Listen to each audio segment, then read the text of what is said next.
there you are. Oh, it looks like you're having a nice time by the beach there. Yes, lovely. Just went to Bundle Hole and popped back down here, and I've got to go back via the Bundle Hole. Want to meet up there? Yeah, let's go to the bundle hole.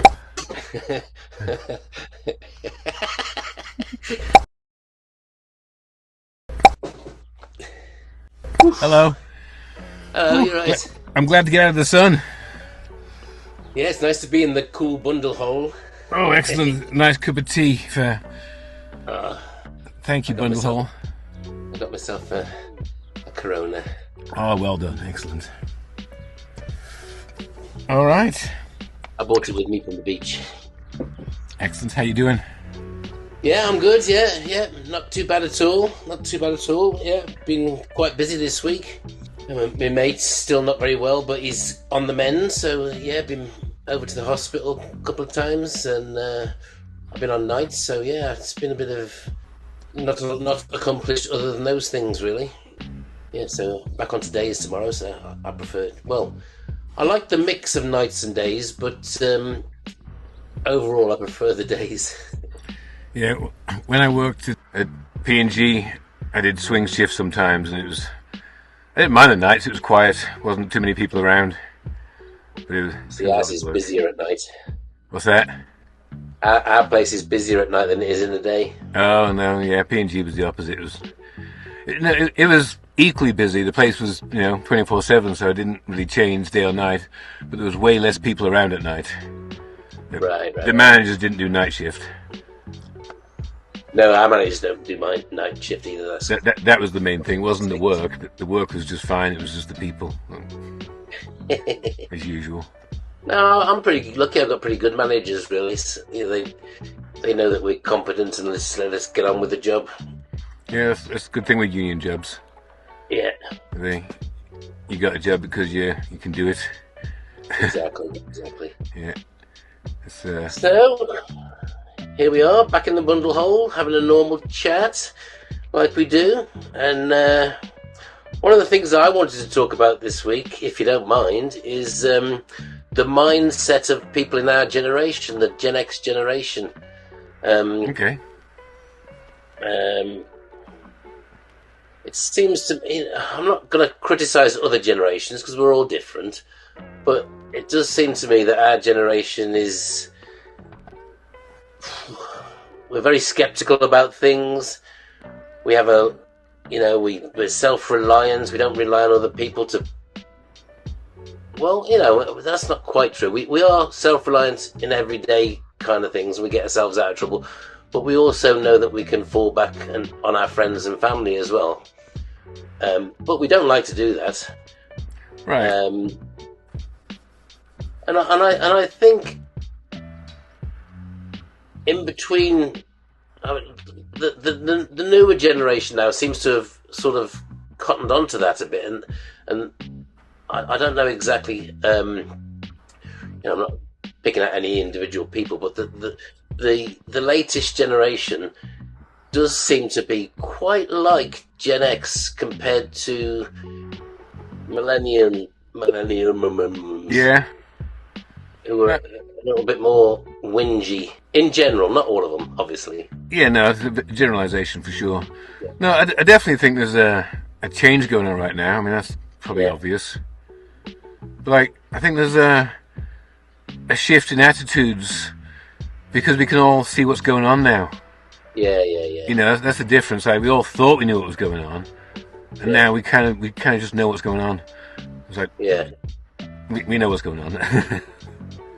Yeah, I think our generation, again, as a whole, has always been quite sceptical of authority and things like that. We've always sort of questioned. I can remember being in school and a science teacher said to me, "Oh, batteries are acid," and I can remember thinking, "Well, I've seen a Duracell battery that says it's alkaline." Alkaline battery, for sure. Yeah, and I said to him,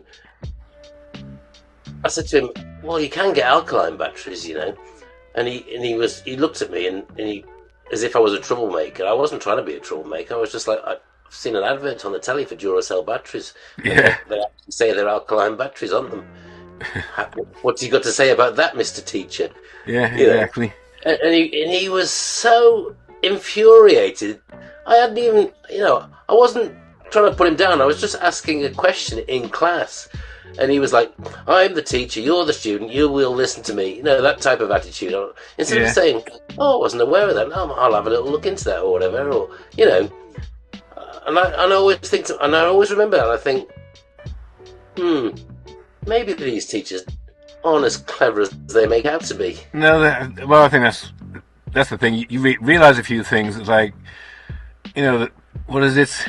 Those who can do and those who can't teach is a true statement. It's like, if you want to... No, hold on. Let me finish the thought. Sorry. A math teacher is a math teacher. They're not a mathematician.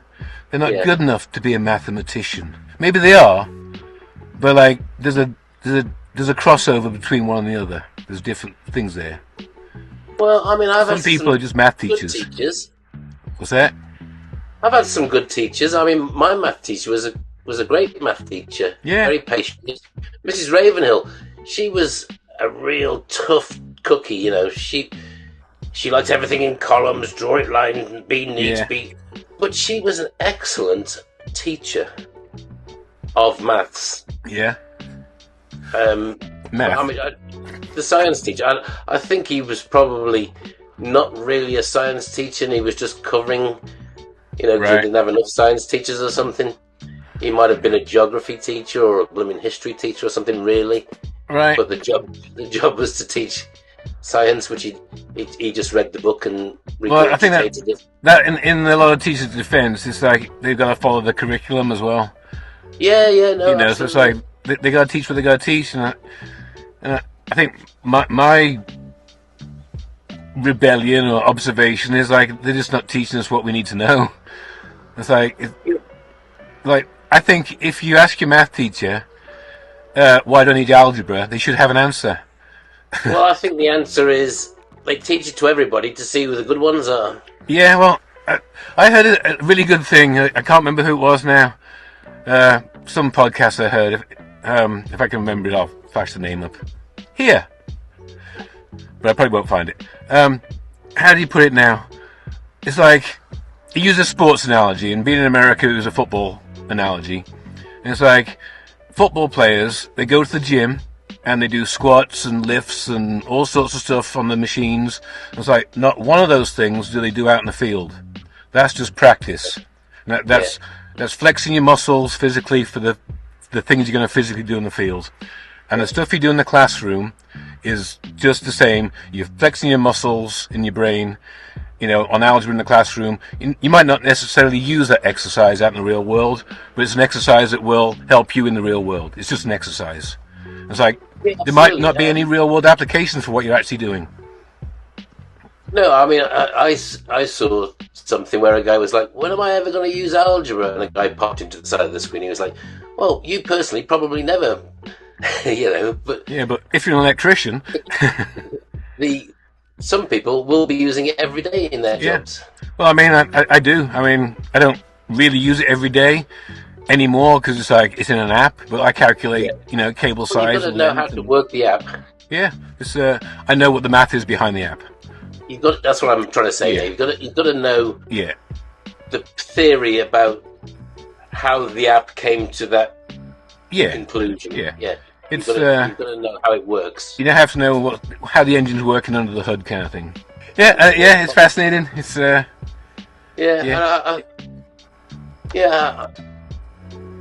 I saw something else recently. Now, what was it now? Well, it was more about boys' attention in class. That they expect boys to sit still for 7 hours a day and learn off the blackboard. But that's, a lot of boys don't learn like that. No, and girls too. I mean, it's like, I'm dyslexic. But now, maybe not so much now, but it's died off a little bit. But 10, 15 years ago, they were just prescribing drugs to these poor lads. They're drugging them when what they really needed to do was get them on some hands-on stuff. Yeah, exactly. Exactly. No, they suggested it for my son. Well, that's what's. I think people are starting to realise that kind of thing.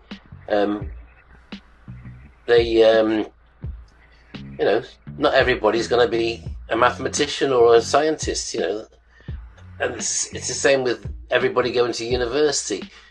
For a lot of people, it's a complete waste of time. You're spending, in England, £9,000 a year to go to university, right? And you're no better off. You're worse off because you're in debt a lot of the time. Not everybody, because some parents pay for it, but a lot of the time, the student comes out with God knows how much debt, and then actually no better off than they would be if they'd got an apprenticeship. Yeah, exactly. Now, I think if you go to college to get something that you need a degree to do, like a doctor or a lawyer or something, you need a degree to do it. But don't go get a business degree. Just start a business. Yeah, exactly. Just start a business and you'll learn. And it'll cost you less. Yeah, and there's the old analogy of there was a guy who was a welder, and he was saying his friend went to university and sneered at him because he wasn't going to university. He went to a trade school, learn welding. I don't know. It wasn't actually an apprenticeship, but he was working for somebody who took him on when he didn't know a great deal, and now has become a valued employee. And he's making more money than the guy that went to university, and is saddled with a load of debt. I just couldn't understand why they were encouraging people that didn't need to go to university to have a good life. Well, to go to university. It's part of the, in my opinion, it's part of the whole. It's a corrupt system. We're just there to serve and spend our money. They don't want you to save it. They want to. The economy works on the cash flow. If it stops flowing, the economy breaks down. It doesn't work that way. It's got to keep flowing. So, they want you to earn money and spend money. They don't want you to save much. Another aspect of our generation, which again I think is coming back. It went away for a few years with some people, was mental toughness and being able to, I'm anxious all the time. Why am I so anxious?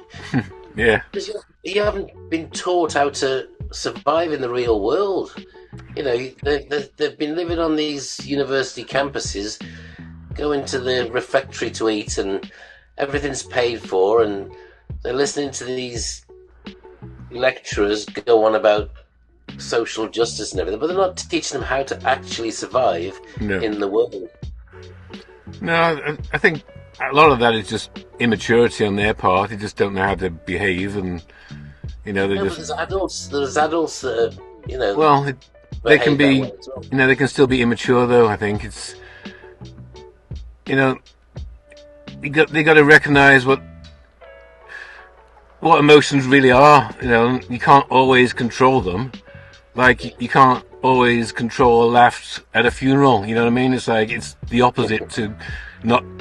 That's the opposite end of crying uncontrollably. Is laughing uncontrollably. It's still just an emotion. They're both on the same scale. Yeah. It's if you're crying uncontrollably, you have to recognise that in the moment of what that is. And it's put it in its place. It's I can't control it. I'm going to go through it and do that. Yeah. And when you laugh at a funeral, it's it's just the other end of that. And it's you can't control it. You've got to let it out. Yeah, I suppose so. Not that I've done that. I think it's I've been sat next to people that have done it. Well, it's an analogy. I've never done it either. Yeah. It's what do you call it? Not an analogy. Is it an analogy? Is that the right word? It's an anecdotal story. Yeah, exactly. Yeah. But it's also true though. It's they're the same emotions are on a scale, and one end's breaking down, the other end's hysterical laughter, and they come round and meet. I do hold out quite a bit of hope for humanity, because this latest generation, they are a lot stronger than the previous generation, and they don't. Our parents didn't wrap us up in cotton wool, but I think our generation a little bit did wrap our kids up in cotton wool, and I think that created soft kids. It's the old story, isn't it? Tough times make tough people. Yeah. Easy times make soft people. Exactly. And I think we're going through a bit of a tough time now. Financial world and all that, and I think it's creating some strong people, which is good to see. See. Is it that the tough people create the soft people, and the soft people create the strong people, and not the times? The times create the people, but the people create the people. I don't think necessarily. I don't think the tough people might create the soft people by protecting them too much, but I don't think the soft people create the tough people. I think society creates the tough people. Yeah, for sure. In general, I was kind of thinking. There's a comedian in England. I can't remember his name now. He's like a Cockney, like little white boy, But like he talks about his dad being like this muscle-bound bully who'd slap him back. Oh yeah, I know what you mean. Yeah, and he's a bit of a soft, gentle lad, And I prefer the soft, gentle lad myself. But like. The brutal dad made the kid into a softie because he couldn't develop into a toughie. He couldn't have been that brutal then, could he? If his kid's a softie. No, well, he couldn't develop into a tough guy himself because he couldn't develop that. But if you're against the soft parents, you're now the tough kid, so you can develop that toughness. I know Russell Kane you're talking about. Is that who? Yeah. I like him. I don't think he's necessarily soft. No, not soft, but gentle. Well, he's not a tough guy, is he? He's brutal in his stand-up. What's that? He can be pretty brutal in his stand-up. Oh yeah, I mean words are different though. I mean, physically hitting somebody in. No, I think what he's saying about his dad, he was a Cockney white boy. Yeah. He was a product of his time, Yeah. And Russell's a product of his time. He certainly wasn't saying his dad brutalised him or anything like that. I wasn't. Maybe I exaggerated. Yeah, but I think maybe he was protected. Maybe his Cockney boy dad was protecting him from some of the harsher things in life. Maybe. Yeah, but did that make him? Did that make him a bit more gentle? Possibly, yeah. Yeah, that's what I'm saying. I'm not, I don't know enough about him to. It's fascinating. It's absolutely fascinating. Yeah, I mean, I'm not. We got loving parents. Yeah. But they, as long as we went to school and said we did our homework, we could do pretty much whatever we wanted. I never did homework. I got caught a few times, but if I did it was on the bus on the way to school. I mean, Alan, give me that. we could go and do whatever we wanted, ride our bikes 10 miles to the next town and just spend the day touring around and just have 10p in your pocket in case you need to make a phone call. Yeah, exactly. That's all. As long as you were back before the street lights came on, that was it. A bottle of water. Yeah. Yeah. Fill the bottle of water up from a. Make sure you had your tyre repair kit with you and a pump. Yeah, exactly. A bottle of water. Got a flat tyre. You didn't call your dad and say, "Come and get me. I got a flat tyre." You go and find a puddle somewhere and fix your own flat tyre. Exactly. And your mates would be like, "Come on, hurry up! Just put grass in the tyre. It'll be all right." I remember once went over to Kimber, and Simon and I were hanging out. And we were riding around Kimber all day, and we were doing coming down one of the big steep hills, just doing 200-foot skids coming down the sandstone hills there in Kimber, just tearing it up. And I literally wore through to the inner tube of my tyre and punctured it. Yeah. And so. And bearing in mind, I got how many miles is that? I don't know, 7 or 8? Only 4 or 5, but it's all over the hills over the. Yeah, it's hills. Yeah. But we patched it up in the garage with a bit of some rags and glue. Yeah. And put it back and pumped it up, and I rode it home. Yeah. Like, adult sends you off on your way. Like, you could have gone down, half a mile into it, and now I'm walking. Exactly, but you didn't even consider calling your parents to come and collect you. No. They probably would have done, but we just didn't even think that was an option, Well, how would you have done? You're a mile outside the village. You're like, gonna walk back 3 miles and get told off, or just keep walking. Wasn't even a thought.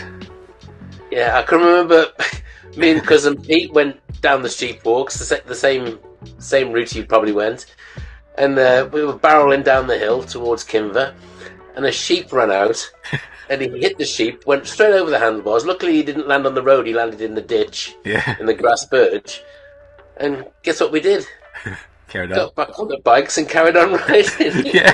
What else are you gonna do? What else are you gonna do? Yeah. I really do think kids do the same thing. Really, we just don't. So. I really do. I think it's coming back. Yeah. I think it's coming back. Yeah, and I think a lot of people. I think the way that politics are and the technology, I think people are kind of rejecting it a little bit, and I think so too. The more that it's pushed on us, I think people are going to reject it. And we're going to seek out more that stuff, if you know what I mean. More real, for want of a better word, adventure or... I know I am, I know I am as well, definitely. I'm decoupling a little bit, or quite a lot. Yeah, same here. Anyway, that was a waffle, wasn't it? That was a good waffle. What else were we talking about? Sandwiches. Well, I was going to say we communicate quite well as well, and it does irritate me when I ask questions of anybody when they don't answer I've asked them a direct question. How many sandwiches would you like? I'm making some sandwiches. How many do you like? And they say 2, and then I bring them 2 sandwiches, and they go, "Oh, I meant 2 pieces of bread." 2 pieces of bread. Well, that isn't 2 pieces of bread together is 1 sandwich. It's not 2 sandwiches. That's right. 1 sandwich. That's what constitutes a sandwich. Yeah, 1 piece of bread cut it in half could be half a sandwich.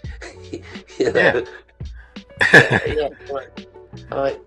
So now I find myself saying, "How many pieces of bread do you want me to make sandwiches with?"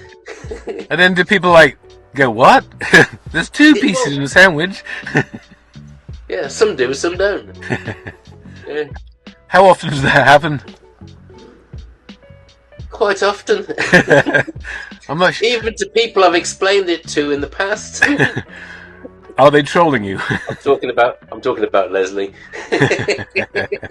I think she probably is trolling me. I think she's probably trolling you a little bit. I think she probably is, yeah. That's, try to think of an example, because I'm always staggered by, I kind of, in my brain, I kind of call it the McDonald's phenomenon or something. Like, you walk up to the McDonald's counter and there's a person there doing something, and they just carry on doing what they're doing for 45 seconds before they acknowledge you. And I just wish they'd just go, "I'll be right with you," and I'd stand there. I'd stand there for 10 minutes. If they just acknowledged that I was waiting. Just acknowledge your existence. And I think it'd be better for them, a bit better for the customer. And it's like, why don't you just make your own life easier? Just say, "Sorry, I won't be a second." Yeah. Or whatever, Yeah, it almost never happens. Yeah. They're right there. And it's not necessarily just McDonald's. That's because, I was at my mechanics the other day, and I know them very well. In fact, they're friends, and that's why I go there. And I walked into the office, not everyone walks in the office, It's like, "Hey," and they were chatting, and they carried on their conversation for a good 3 or 4 minutes, where I just stood there in the door, and I just kind of leaning on the doorpost and listened to the conversation. And eventually, I just became part of the conversation, just kind of merged into it. And it was kind of weird. They didn't even acknowledge that I was stood there, and it was like, and she just looked at me and she was talking to both of us now. It's kind of odd. Yeah. But they are friends, so maybe I don't know. But it was their business. Do you ever do this when somebody's talking to you and you've got absolute no interest in what they're saying. They're just talking random nonsense. Yes. You know, somebody's telling you about Doctor Who or something, and you're just like, oh yeah, I like Doctor Who, and then they go on into a rant about all the different ins and outs of Doctor Who, and you just think, I wish I'd never said I like Doctor Who. Yeah, but exactly. Then I find myself just tuning out completely and just carry on doing something else, and they're still talking to you. I'm not even listening anymore. It's like have a voice in my head. It's like, just be polite, be polite. I don't mean to, but I can't help it. It's just, I've had conversations with people, and I'm literally thinking like I have no clue what they're talking about. I've forgotten what I'm like, and I'm thinking to myself, they'll give me a couple of clues in a second, and then like, there it is. Like, that's what we're talking about. We're talking about whatever. I'm totally tuned out, and I feel bad. I'm like, Yeah. I wonder if people do that to me. Oh no, they do. Oh, you're sorry. We finished. No, but also, I also try to. I like talking to people, so I try to engage people in what they want to talk about.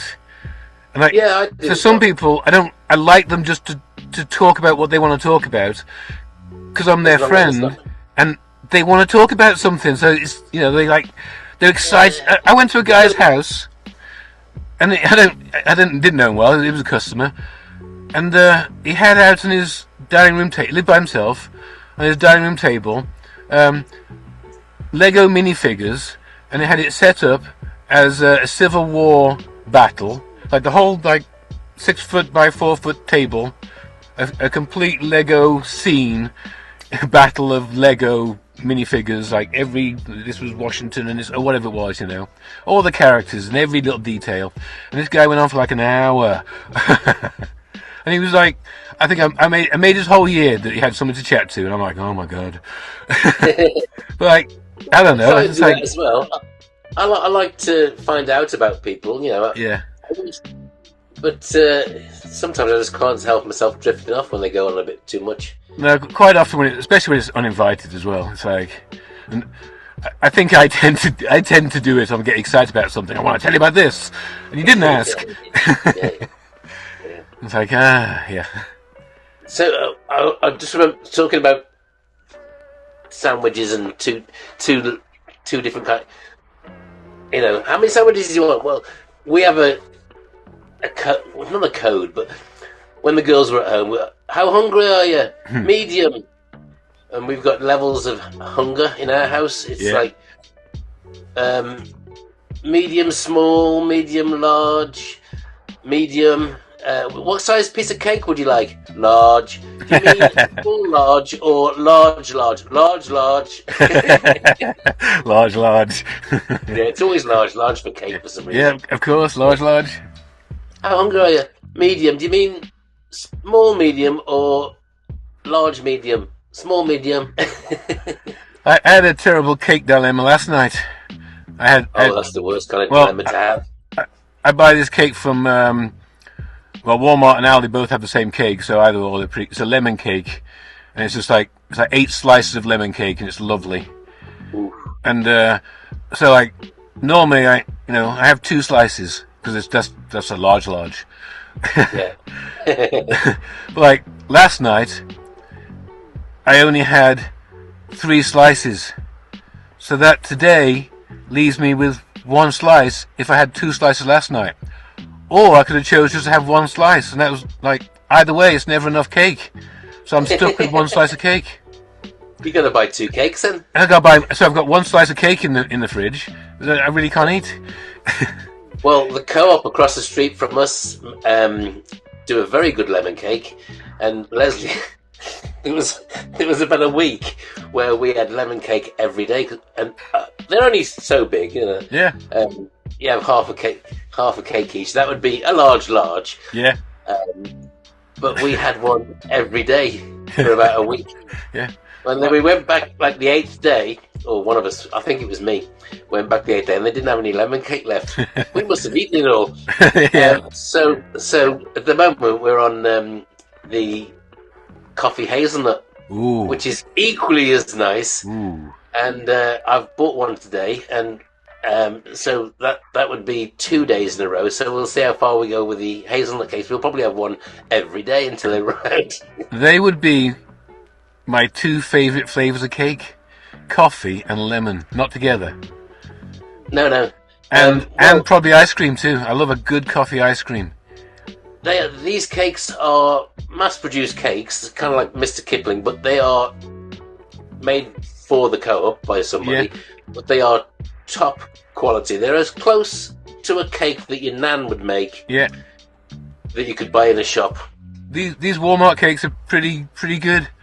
Yeah. You know, they're no complaints on the cake from me. Cake rules. Yeah. It's what's that Eddie Izzard thing? It's like cake or death. Oh, cake, please. You're talking about Queen Victoria or something, or no, Queen Elizabeth or something. That Queen Elizabeth I or something is talking cake or death. I haven't seen that. Who said let them eat cake? Wasn't that Queen Elizabeth?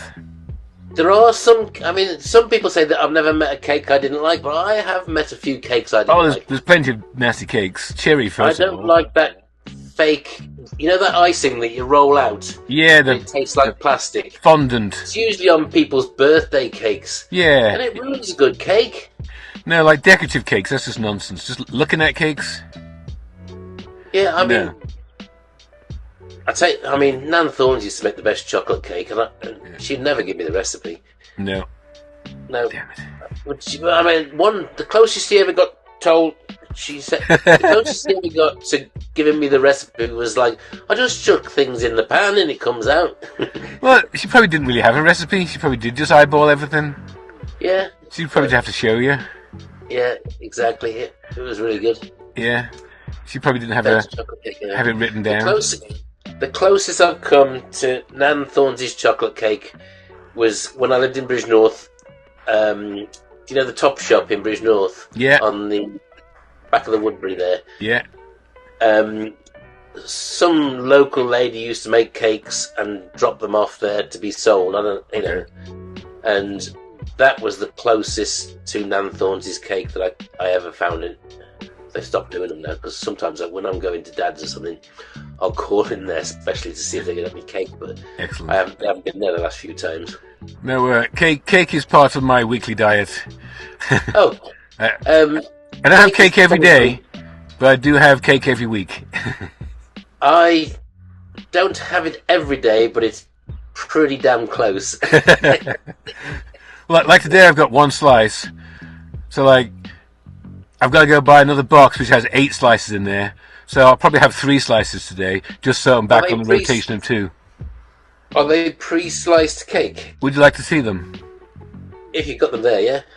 I don't like people telling me how much cake I should have. Good news. But I must have been thinking about beers because I've got 2 slices of cake. So these are the Walmart. Are these Walmart ones? Yeah, these are Walmart ones, and this is the cake. There it is. It has lovely lemon frosting. Nice cake. Sometimes I get the ones that doesn't have frosting. It's a bit cheaper and probably slightly less bad for you. Ooh. I see. You get Madeira cake. Have you ever had Madeira cake? Oh yeah, it's like a real dense one, right? Yeah. And I think they call it a pound cake here, I think. Yeah. That is. It's quite dry, but I don't know. It's really, really nice. You have to have it with a cup of tea, really. Yeah. I do like a good moist cake. I think that's that little segment brings us on